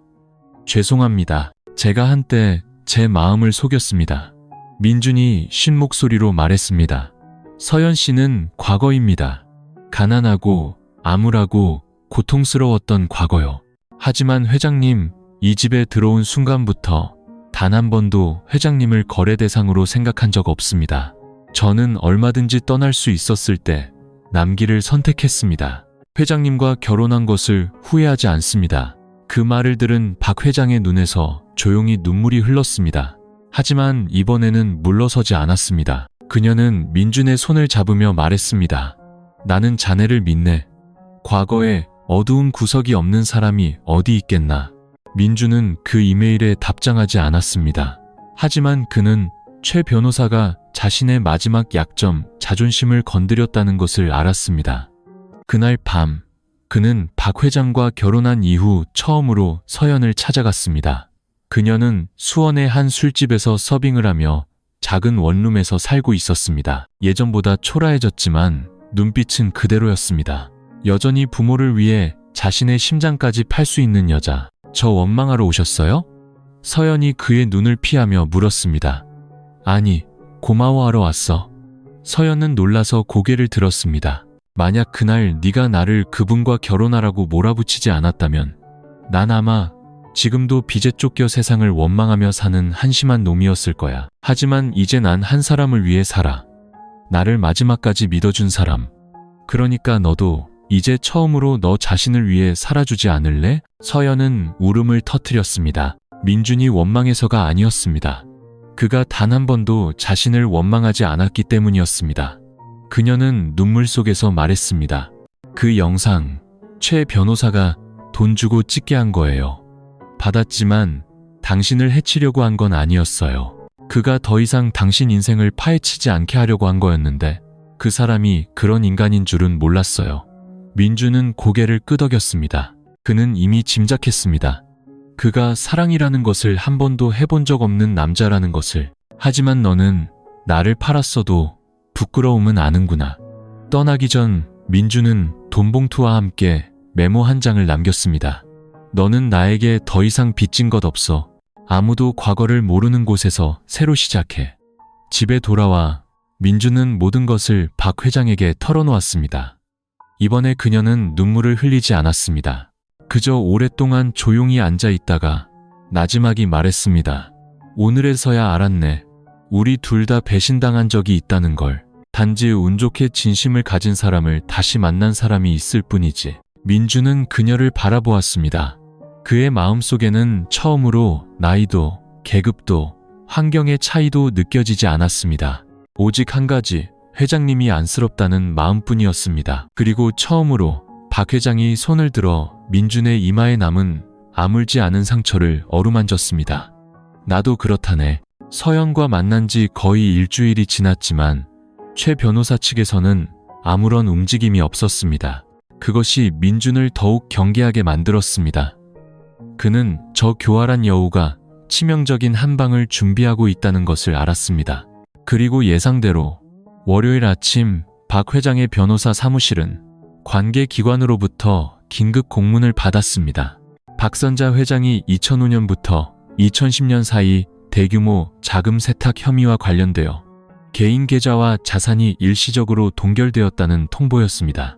첨부된 파일에는 수십 개의 은행 계좌, 내역 사본, 토지 양도 증서, 그리고 낯선 이름들과 맺은 매매, 계약서 등 상세한 서류들이 들어있었습니다. 모든 서류에는 확인필 도장이 찍혀 있었습니다. 민준은 한 장 한 장 넘겨보았습니다. 볼수록 모든 것이 너무나 완벽하게 조작되어 있었습니다. 마치 보이지 않는 손이 조용히 자료를 모으고 편집하고 박 회장에게 완벽한 범죄자의 누명을 씌운 것 같았습니다. 박 회장의 변호사가 한숨을 쉬었습니다. 아무래도 저들이 오래전부터 이걸 준비한 것 같습니다. 민사소송에서 이기지 못하니 이제 형사사건으로 끌고 가는 겁니다. 만약 박 회장님께서 자금 세탁을 했다는 게 증명되면 재산이 불법으로 간주되어 유언장도 효력을 잃게 됩니다. 박 회장은 얼굴색 하나 변하지 않고 조용히 앉아 있었지만 눈에는 깊은 피로감이 서려 있었습니다. 또다시 그녀의 명예가 복수의 도구로 이용당하고 있었습니다. 민준은 그것을 받아들일 수 없었습니다. 그는 서류에 적힌 시간대들을 하나하나 다시 파고들었습니다. 그러다 2008년도 자료에서 한 이름이 그의 눈길을 사로잡았습니다. 유한회사 황금석유, 소유주는 강지훈, 박 회장의 전남편. 이 회사는 강지훈 씨 사망 후 10년 전에 해산되었습니다. 하지만 그 전까지 그는 주유소 사업 시스템의 모든 재무 활동을 책임지는 사람이었습니다. 민준은 저택 3층에 있는 강지훈 씨의 옛 서재에서 서류 캐비닛을 뒤지기 시작했습니다. 3시간 동안의 사투 끝에 마침내 그는 녹슨 낡은 금고 하나를 발견했습니다. 그는 열쇠공을 불렀습니다. 금고 문이 열리자 안에는 누렇게 변색된 서류 뭉치와 낡은 USB 몇 개, 그리고 작은 봉투 하나가 나왔습니다. 봉투에는 이렇게 쓰여 있었습니다. 만약 내가 갑자기 떠나게 되면 이것을 선자에게 전해주시오. 민준은 봉투를 열었습니다. 안에는 힘있는 남자의 필체로 쓴 편지가 있었습니다. 선자, 당신에게 사과가 필요 없다는 걸 알지만 그래도 써야겠소. 2005년부터 2010년까지 나는 공장 프로젝트의 세금을 피하기 위해 부득이하게 당신 계좌를 이용해 외부 파트너들의 자금을 옮겨야 했소. 당신이 반대할까봐 말하지 못했소. 모든 진짜 서류는 내가 보관하고 있소. 만약 언젠가 그들이 당신을 공격해오면 이 USB와 내가 따로 서명한 계약서들을 사용하시오. 거기엔 내 지장, 서명, 사업자 번호, 증빙자료가 모두 있소. 당신이 관련 없다는 것을 증명하기에 충분할 거요. 미안하고 나를 버리지 않아줘서 고맙소. 남편 지훈. 편지를 다 읽은 민준의 손이 떨렸습니다. 그는 USB를 확인했습니다. 안에는 원본 계약서 스캔 파일, 강지훈 씨 회사와 거래처 간의 은행 내역과 대조된 세금 납부 증명서가 전부 들어있었습니다. 모든 것이 박 회장은 위임에 따라 계좌 명의만 빌려줬을 뿐 자금 세탁 혐의가 있는 돈을 직접 받거나 사용한 적이 없다는 것을 증명했습니다. 이틀 후 관계자 회의에서 민준의 변호사는 수사기관 대표 앞에서 공식적으로 증거를 공개했습니다. 필적과 잉크 감정을 마친 강지훈 씨의 편지 원본, 15년 전세무서 기록 보관소의 데이터와 일치하는 전자증거가 담긴 USB, 그리고 모든 자금 흐름이 황금석유 회사에 의해 처리되었음을 확인하는 전직 회계팀장의 대조 확인서까지. 거의 2시간에 걸친 심사 끝에 수사기관은 박선자 씨에 대한 형사사건 입건 근거 불충분, 자산 동결 조치 임시 중단을 발표했습니다. 박 회장은 회의실에 조용히 앉아 있었습니다. 발표문이 낭독되자 그녀는 눈물을 글썽이며 천장을 올려다보았습니다. 마치 세상을 떠난 남편에게 말하는 듯 했습니다. 보셨죠? 결국 저는 굳건히 버텨냈어요. 그리고 민주는 조용히 밖으로 나와 세차게 뛰는 심장이 있는 왼쪽 가슴에 가만히 손을 얹었습니다. 이겨서가 아니었습니다. 믿음이, 마침내 박 회장이 평생 가장 사랑했던 남자의 목소리로 증명되었기 때문이었습니다. 마지막 법적 함정마저 쓰라리게 실패하자 최 변호사는 이성을 잃은 듯 했습니다. 그는 임시방편의 말에 불과했던 강혜정을 내버려둔 채 자신의 집으로 돌아가 잔혹한 계획을 세우기 시작했습니다. 김민준을 제거하는 것, 그는 민준이 살아있는 한 모든 것이 더 악화될 뿐이라는 것을 알았습니다. 그 젊은이는 똑똑하고 강단 있을 뿐만 아니라 너무나 많은 진실을 손에 쥐고 있었습니다. 민준은 그가 박 회장으로부터 되찾으려 했던 명예, 권력, 그리고 재산 모두를 무너뜨린 원인이었습니다. 그리고 어둠 속으로 가라앉는 모든 자들이 그렇듯 논리가 통하지 않을 때 그들은 폭력을 선택했습니다. 그날 밤 최 변호사는 비밀 통화에서 누군가에게 짧게 한마디를 던졌습니다. 그놈 보통 아침 5시 반에 저택 뒤 작은 다리 근처에서 운동해. 뭘 해야 할지 알겠지? 대답 없이 전화 끊는 소리만 들렸습니다. 다음 날 아침 정확히 5시 20분 민주는 평소처럼 운동을 하러 집을 나섰습니다. 새벽빛은 아직 희미했고 길은 고요했습니다. 그는 멀지 않은 곳 나무 그늘 아래서 회색 픽업 트럭 한 대가 시동을 걸고 불을 끈 채 정확한 순간을 기다리고 있다는 것을 몰랐습니다. 민준이 감시 카메라 사각지대인 작은 커브길을 지날 때 차가 갑자기 그를 향해 돌진했습니다. 엔진이 굉음을 내며 울부짖었고 민준은 뒤를 돌아볼 틈도 없이 길가로 몸을 날렸습니다. 하지만 불행히도 그의 발이 시멘트 턱에 걸렸고 차는 그를 스치듯 지나가며 사이드미러가 어깨를 강타했습니다. 그는 그대로 뒤로 넘어져 길가의 경계석에 머리를 부딪혔습니다. 의식을 잃었습니다. 차는 즉시 사라졌고 현장에는 뽀얀 흙먼지와 시멘트 바닥에 번지는 핏자국만이 남았습니다. 아침 7시 김 여사는 민준이 돌아오지 않자 온 집안을 뛰어다니며 그를 찾았습니다. 그때 근처 주민에게서 전화가 걸려왔습니다. 사고가 났는데 아무래도 그 댁 젊은 총각이 뺑소니를 당한 것 같아요. 박 회장은 그대로 주저앉았습니다. 심장이 멎는 듯 했습니다. 하지만 그녀는 울지 않았습니다. 그녀는 차를 부르고 변호사를 부르고 가장 가까운 경찰서에도 전화를 걸었습니다. 마치 사랑하는 남자를 다시는 잃지 않겠다고 결심한 사람처럼. 병원에서 민주는 어깨 타박상, 팔뼈 균열, 그리고 특히 콘크리트 기둥에 머리를 부딪혔지만 뇌출혈은 없다는 진단을 받았습니다. 또다시 그는 구사일생으로 살아남았습니다. 정신을 차리자마자 민주는 딱 한마디를 했습니다. 삼거리 근처 낡은 교회 옆 카메라를 확인해 주세요. 제가 집을 나오기 전부터 차 한 대가 거기 숨어 있었어요. 박 회장은 병상 곁에 앉아 그의 손을 꼭 잡았습니다. 눈물이 흘렀지만 두려움 때문이 아니었습니다. 나는 한때 질병으로 한 남자를 잃었어.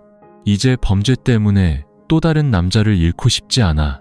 저 안 죽어요. 민준이 희미하게 웃었습니다. 제가 살아야 할 이유가 아직 너무 많거든요. 바로 그날 경찰은 저택에서 약 500m 떨어진 민가의 CCTV에서 회색 픽업 트럭의 영상을 확보했습니다. 번호판은 구부러져 있었지만 영상 처리 프로그램을 통해 실제 번호를 식별해냈습니다. 차량은 대화 유한회사 소유였고 법적 대표는 최 변호사의 전처였습니다. 동시에 최 변호사의 전개인 운전기사였던 남자의 핸드폰 위치 정보가 사고 차량의 이동 경로와 일치했습니다. 모든 증거는 단 한 사람, 최우진을 가리키고 있었습니다. 그날 밤 도 경찰청에서 열린 비공개 회의에서 긴급 체포영장이 발부되었습니다. 박 회장은 경찰차가 최 변호사를 태우고 저택 대문을 지나는 것을 멀리서 지켜보았습니다. 민주는 팔에 붕대를 감고 어깨 보호대를 한 채 나지막이 말했습니다. 하늘의 법이 사람의 법보다 무서운 법이죠. 그는 권력이 있어서 이길 거라 생각했겠지만 진실과 양심을 이길 수 있는 사람은 아무도 없습니다. 박 회장은 고개를 끄덕였습니다. 하늘의 그물은 넓고도 촘촘하지.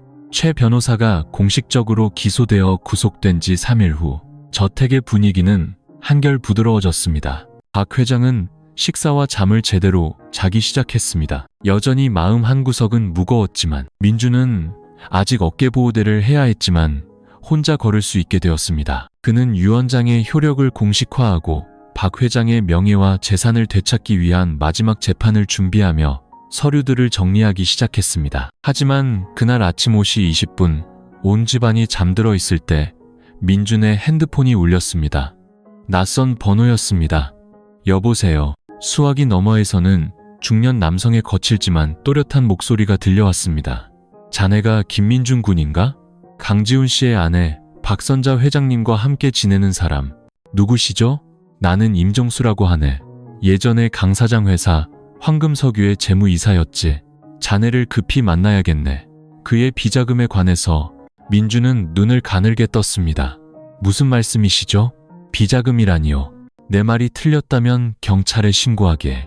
하지만 자네가 해외에 있는 LL홀딩스라는 이름의 계좌를 알게 된다면 내 말을 이해하게 될 걸세. 자네가 지금까지 알고 있는 건 강 사장이 남긴 진짜 유산의 아주 작은 일부에 불과해. 민준의 심장이 멎는 듯 했습니다. LL홀딩스. 몇 주 전 계약서 스캔본에서 스쳐 지나갔던 이름이었습니다. 하지만 회사 주소나 법적 연관성이 명시되어 있지 않아 그냥 넘어갔던 이름. 전화로는 말할 수 없네. 임 이사가 말을 이었습니다. 하지만 내가 거래 원본을 가지고 있어. 만약 이게 나쁜 놈들 손에 들어가면 박 회장님은 저택뿐만 아니라 국제 자금 세탁 혐의까지 뒤집어 쓰게 될 걸세. 민주는 잠시 생각에 잠겼습니다. 제가 찾아뵙겠습니다. 하지만 장소는 제가 정하고 왜 이제야 연락하셨는지 이유를 말씀해 주셔야 합니다. 임 이사의 목소리가 낮아졌습니다. 전에는 아무도 믿지 않았으니까. 하지만 자네가 법정에서 박 회장님을 보호하는 모습을 보고 강 사장님이 믿을 만한 사람을 제대로 고르셨다는 생각이 들었네. 그날 정오, 그들은 수원 외곽의 한 낡은 카페에서 만났습니다. 임 이사는 60대 초반으로 수수한 옷차림에 깊고 조금은 수척한 눈빛을 하고 있었습니다. 테이블 위에는 낡은 서류 가방이 놓여 있었습니다. 이게 강 사장님 마지막 3년간의 상세 내역일세. 임 이사가 입을 열었습니다. 총 200억 원이 넘는 돈이 자회사들을 거쳐 싱가포르의 LL홀딩스로 모였지. 원래 목적은 중부지방으로 주유소 체인을 확장하기 위한 투자금이었어. 하지만 그가 갑자기 세상을 떠나면서 그 모든 금융 시스템이 주인 없는 자산이 되어버렸지. 민주는 입을 다물지 못했습니다. 그런데 왜 아무도 몰랐죠? 박 회장님조차도요? 그가 일부러 숨겼으니까. 박 회장님을 두려워해서가 아니라 이게 드러나면 당시 정치권과 결탁한 놈들에게 전부 빼앗길까봐 두려워했기 때문이야. 그는 나에게 딱 한 가지만 당부했지. 언젠가 박 회장님을 위해 목숨 걸고 나서는 사람이 나타나면 이 자료를 그 사람에게 넘겨주라고. 임 이사는 서류 가방을 민준 쪽으로 밀었습니다. 이제 이걸 자네에게 맡기겠네. 집에 돌아와 민준은 방문을 잠그고 서류를 하나하나 펼쳐보았습니다. 모든 페이지가 날카로운 칼날 같았습니다. 싱가포르 DBS 은행의 계좌 내역서, 익명 금융 신탁 계약서, LL홀딩스 명의로 된 17개 필지의 토지 소유권 이전 증서. 어디에도 박 회장의 이름은 언급되어 있지 않았습니다. 하지만 누군가 이것을 추적해낸다면 그녀를 불법 재산 상속자로 고발할 수 있었습니다. 그리고 현재 이 재산을 청산할 수 있는 법적 역할을 가진 유일한 사람은 바로 민준이었습니다. 박 회장이 최 변호사 사건 이후 국내의 모든 서명권을 그에게 위임했기 때문입니다. 또다시 민준은 바람 앞에 서게 되었습니다. 그는 오랫동안 서재 창가에 앉아 정원을 바라보았습니다. 박 회장은 떨리는 손으로 하지만 끈기 있게 꽃에 물을 주고 있었습니다. 민준이 조용히 다가가 말했습니다. 회장님, 지훈 씨께서 회장님께서 모르시는 것을 하나 남겨두셨습니다. 그게 무언가 민준 군, 그분의 어두운 일면입니다. 그리고 이제 그것이 빛이 될지 나락이 될지는 제 선택에 달렸습니다. 박 회장은 물뿌리개를 내려놓고 오랫동안 그를 바라보았습니다. 그리고 망설임 없이 말했습니다. 가난한 사람들을 도울 수 있다면 지키고 해가 된다면 태워버리게. 난 이제 조용한 여생이 필요할 뿐이야. 민준군, 더 이상 돈은 필요 없어. 그날 밤 저택 끝 작은 방에서 민준은 이미사가 넘겨준 서류 가방을 앞에 두고 홀로 앉아 있었습니다. 밖에서는 바람이 늙은 나무 사이를 스치며 울었고 희미한 등불이 종이 위에 찍힌 국제은행의 인장과 숫자들을 비추었습니다. 모든 숫자는 고통스러운 질문이었습니다. 이것을 지키는 것은 남은 평생 박 회장을 보호하는 것을 의미했다. 하지만 지킨다면 불법 자산은 이익을 돕는 것과 무엇이 다른가? 공개한다면 그녀가 또다시 조사를 받고 언론에 둘러싸이고 세상의 손가락질을 견뎌낼 수 있을까? 민주는 오늘 아침 박 회장의 눈빛을 떠올렸습니다. 명예도, 돈도 더 이상 의미 없다는 듯 평온하게 모든 것을 내려놓았던 그 눈빛. 하지만 민주는 그렇게 단순할 수 없었습니다. 그는 돈 때문에 팔려본 남자였다. 무엇이 깨끗한 것인지, 자존심의 가치가 무엇인지 그는 알았습니다. 그리고 그는 자리에서 일어나 이미사에게 전화를 걸었습니다. 결정했습니다. 모든 것을 공개하겠습니다. 하지만 외부에서 왜곡하지 못하도록 정확한 법적 절차를 밟을 겁니다. 수화기 너머는 몇 초간 조용했고 이내 이미사가 작게 웃었습니다. 자네는 어렵지만 옳은 길을 선택했군. 회장님께서 허상 속에서 살게 하고 싶지 않습니다. 또한 언젠가 다른 누군가가 이 서류들을 파헤쳤을 때 회장님께서 의심의 눈초리를 받게 하고 싶지도 않습니다. 다음 날 아침 민주는 변호사 이미사와 함께도 경찰청을 찾아갔습니다. 그곳에서 그는 LL홀딩스와 관련된 모든 서류 사본을 제출했고 동시에 자금 흐름을 검증하기 위한 독립감사팀 구성을 제안했습니다. 또한 싱가포르 DBS 은행 대표에게 연락해 의심 계좌를 임시 동결하고 만약 위법 행위가 있다면 박 회장에게 피해가 가지 않도록 관련자만 처벌해달라고 요청했습니다. 민준이 자발적으로 신고하자 관계자들은 놀라움을 감추지 못했습니다. 한 수사관이 그에게 따로 말했습니다. 자네가 침묵했으면 아무도 이걸 찾아내지 못했을 걸세. 그런데도 빗속으로 끌어내기로 결정했군. 존경스럽네. 민주는 한마디로 대답했습니다. 훗날 돌아봤을 때 제가 깨끗함을 팔아 살아남았다는 사실을 마주하고 싶지 않기 때문입니다. 저녁에 민준이 모든 것을 박 회장에게 이야기했을 때 그녀는 아무 말도 하지 않았습니다. 그저 오랫동안 테라스에 앉아 강지훈 씨가 신문을 읽곤 했던 정원박 자두나무를 바라볼 뿐이었습니다. 한참 후에야 그녀가 쉰 목소리로 말했습니다. 나라면 아마 침묵했을 거야. 하지만 자네가 진실을 말할 용기가 있었기에 내가 아직 행운아라는 생각이 드는군. 그녀가 민준의 손을 잡으며 말했습니다. 자네는 지훈 씨가 나에게 남긴 마지막 선물이야. 재산이 아니라 옳게 사는 법을 아는 사람. 처음으로 박 회장이 그 말을 어른에 베푸는 듯한 목소리가 아니라 진심 어린 존경심을 담아 말했습니다. 그리고 바로 그날 밤 그녀는 서랍에서 봉인된 봉투 하나를 꺼내 민준에게 건넸습니다. 이것이 가장 최근에 수정한 유언장일세. 나는 재산을 물려주는 것이 아니라 나와 지훈 씨 그리고 이 가문의 명예를 지킬 권리를 물려주는 것이야. 자네가 자네 자신을 지켰던 것처럼 올바르게 사용해주게. 민준은 봉투를 받고 고개를 숙였습니다. 눈물은 흐르지 않았지만 가슴이 아플 정도로 먹먹했습니다. 그것은 단순한 믿음이 아니었습니다.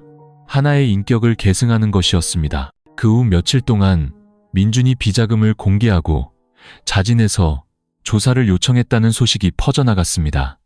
처음에는 혼란스러워하던 여론도 박 회장은 전혀 관련이 없으며 이 모든 것을 주도한 사람이 그들이 한때 경멸했던 젊은 남편이라는 사실을 알게 되자 시선이 바뀌기 시작했습니다. 언론은 그를 아무도 하지 못한 일을 해낸 젊은 사위라고 부르기 시작했습니다. 동네 사람들은 그 김서방 가난했지만 비굴하진 않았어라고 말했습니다. 민준이 강지훈 씨의 숨겨진 재산에 대한 서류를 자진 제출한 지 거의 한 달 후 관계기관은 해외 은행 시스템 및 국내 세무 데이터와 대조하여 검증 과정을 마쳤습니다.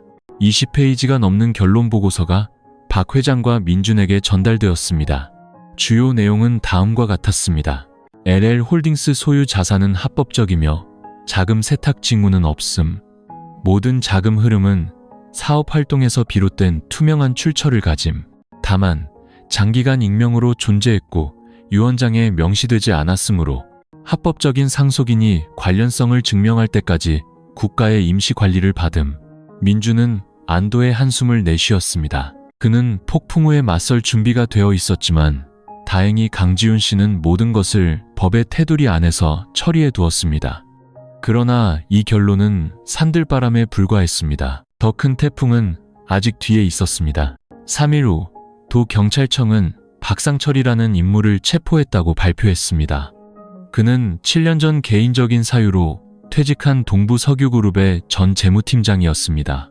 사실 박상철은 최 변호사를 위해 자금 세탁 허위 서류를 만드는 모든 계획의 배후 인물이었고 민준을 함정에 빠뜨리기 위한 유령 계약서를 제공한 장본인이었습니다.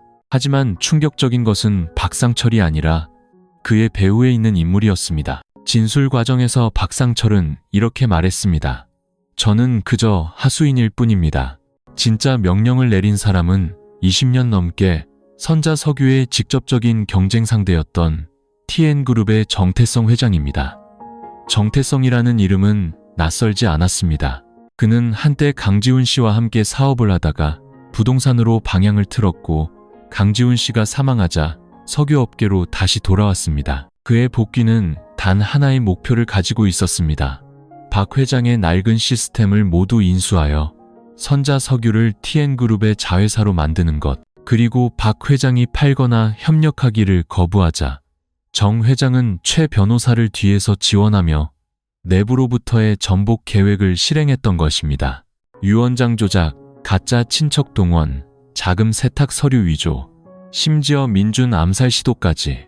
이 정보가 언론에 보도되자 지역사회는 발칵 뒤집혔습니다. 많은 사람들이 노처, 소부, 러치셔프 이야기가 그저 돈을 노린 쇼라고 생각했지만 이제서야 깨달았습니다. 민준이야말로 재벌 총수들 사이에 조용한 권력 게임을 막아선 사람이었다는 것을. 박 회장은 그때도 침묵했지만 민준은 그럴 수 없었습니다. 그는 곧장 경찰서로 가서 경제적 이익 침해, 고의적 상해, 조직적 사기를 통한 재산 탈취 음모 혐의로 정태성 회장을 고소했습니다. 여론은 폭발할 듯 했습니다. 많은 사람들이 민준이 입막음을 당할 것이라 생각했지만 그는 두려워하지 않았습니다. 그의 뒤에는 이제 본격적으로 움직이기 시작한 법률 시스템이 있었고 더 중요하게는 박 회장이 있었습니다. 그날 밤 두 사람이 테라스에 앉아 있을 때 민준이 말했습니다. 한때 저는 그저 빚을 갚기 위해 계약에 발을 들인 사람이라고 생각했습니다. 하지만 오늘에서야 알겠습니다. 제가 바로 지훈 씨께서 회장님을 지키기 위해 선택한 사람이었다는 것을요. 박 회장은 민준을 보지 않고 눈가에 눈물이 맺힌 채 웃으며 말했습니다.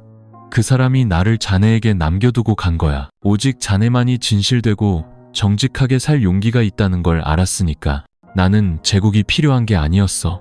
폭풍우 속에서도 돌아보지 않고 버텨줄 한 사람이 필요했을 뿐이야. 민준은 침묵했습니다. 그는 영웅이 아니었습니다. 하지만 이 순간 그는 더 이상 빚 때문에 늙은 여자와 결혼해야 했던 가난한 청년이 아니었습니다. 평생 오해받았던 한 여인의 명예를 지키기 위해 거대한 시스템과 맞서 싸우는 남자였습니다. 사건은 늦가을 아침에 막을 내렸습니다. 법원은 정태성 회장에게 사기, 재산 탈취, 고의적 상해, 그리고 석유 시장 개입을 위한 불법 활동 조직 혐의로 징역 18년을 선고했습니다. 최 변호사의 이름도 판결문에 언급되었고 공범으로 10년형을 받았습니다. 박 회장을 무너뜨리려 했던 모든 자들의 가면이 벗겨졌습니다. 선자석유 주유소 체인은 소유권이 그대로 유지되었고 해외 자산도 공식적으로 합법화되었고 강지훈 씨가 남긴 상속 재산 명의로 이전되었습니다. 법적 상속인 확인서에는 박 회장의 이름뿐만 아니라 법적 대리인이자 원본 유언장에 따라 모든 자산을 책임지고 보존할 사람으로서 민준의 이름도 함께 기재되었습니다. 판결이 효력을 발휘하던 날, 박 회장과 민준은 강지훈 씨의 묘 앞에 섰습니다. 묘비에는 그녀가 오래전 새겼던 글귀가 여전히 남아 있었습니다. 내가 상실의 끝에서까지 사랑한 남자. 민주는 흰 국화한 다발을 내려놓으며 말했습니다. 저는 한때 회장님께서 왜 여전히 그분의 이름을, 이 저택을 성지처럼 지키시는지 이해하지 못했습니다. 하지만 이제는 압니다. 떠나간 모든 사람이 끝이 아니라는 것을요. 어떤 사람들은 남은 이들의 마음속에 조용한 존재감으로 살아남는다는 것을요. 박 회장은 고개를 끄덕였습니다. 바람이 가볍게 불어 나무잎이 흩날렸습니다. 그녀는 세상을 떠난 남편에게 속삭이듯 나지막이 말했습니다. 여보, 나는 약속을 지켰어요. 당신이 세운 모든 것을 누구도 무너뜨리게 두지 않았어요. 그리고 당신이 선택했던 그 사람, 이제 저도 선택했어요. 그 후 며칠 동안 박 회장은 주유소 체인의 모든 관리 업무를 민준에게 넘겼습니다. 그녀는 은퇴하여 저택 가장자리에 작은 한옥으로 거처를 옮겨 꽃을 가꾸고 개를 키우며 가끔 절에 가서 불경을 읽었습니다. 민주는 이유를 묻지 않았습니다. 그는 평생의 짐을 내려놓은 그녀가 평화를 원한다는 것을 이해했습니다. 그 자신도 젊은 남편, 상속자, 영웅 같은 칭호는 필요 없었습니다. 그에게 필요한 것은 매일 아침 박 회장이 그곳에 평안히 앉아 차를 우리며 어젯밤 잘 잤나? 라고 물어봐주는 것이었습니다. 어느 날 두 사람이 테라스에 앉아 있을 때 박 회장이 갑자기 물었습니다. 만약 내가 먼저 가면 자네는 어떻게 살 건가? 민주는 잠시 말이 없다가 대답했습니다. 지금처럼 살 겁니다. 착하게, 진실되게. 저 혼자만의 삶이 아니라 저 때문에 상처받았던 사람들의 몫까지 살아야 하니까요. 박 회장은 웃었습니다. 원망도 방어막도 거리감도 없는 아주 가벼운 미소였습니다. 그럼 마음이 놓이는군. 이야기는 거기서 끝이 났습니다. 성대한 결혼식도 동화 같은 해피엔딩도 없었습니다.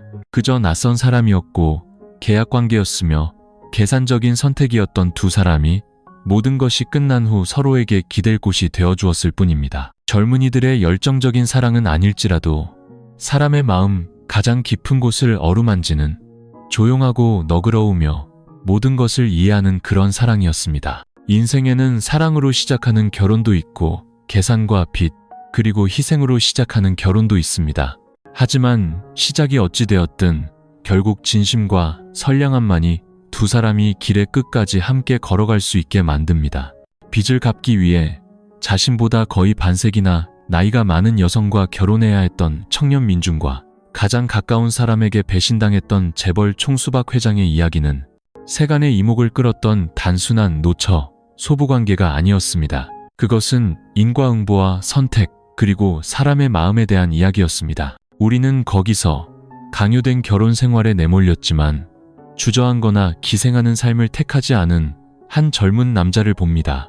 민주는 정직하고 용감하게 모든 것을 잃을 수 있는 상황에서도 불의에 맞섰습니다. 그리고 우리는 거기서 강인하지만 상처로 가득했던 한 여인, 박 회장을 봅니다. 그녀는 고독 속에서 오해받고 가장 믿었던 사람에게 해를 입었습니다. 하지만 무너지지 않았고 믿어서는 안 될 사람이었던 민준을 믿기로 선택했습니다. 그리고 바로 그 믿음이 수년간의 폭풍우 속에서 헤매던 그녀를 다시 빛으로 이끌었습니다.